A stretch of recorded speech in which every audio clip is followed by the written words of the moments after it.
dumbbell shoulder press. In the tall kneeling position, we want to be mindful of our low back positioning. A lot of people are tight in the front of their hip, tight into their quads. When they get in this position, they'll immediately go into lumbar spine extension, feel a lot of pressure in their low back. We get rid of that by thinking about firing our glutes, squeezing dragging our hips forward, and then kind of pushing my toes in the ground lightly to get the front of my quads engaged. And then my back is in more of a neutral spine position.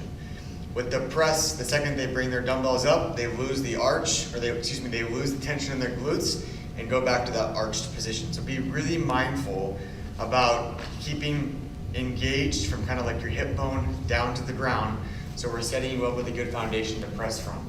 A little bit of lumbar spine extension is normal. That's the position that we want to press from. So when we're here and we go to drag those elbows overhead, again, you need to be aware of where you are in space and if you're compensating through your low back, because we want the motion to come through your shoulder blades and into your thoracic spine.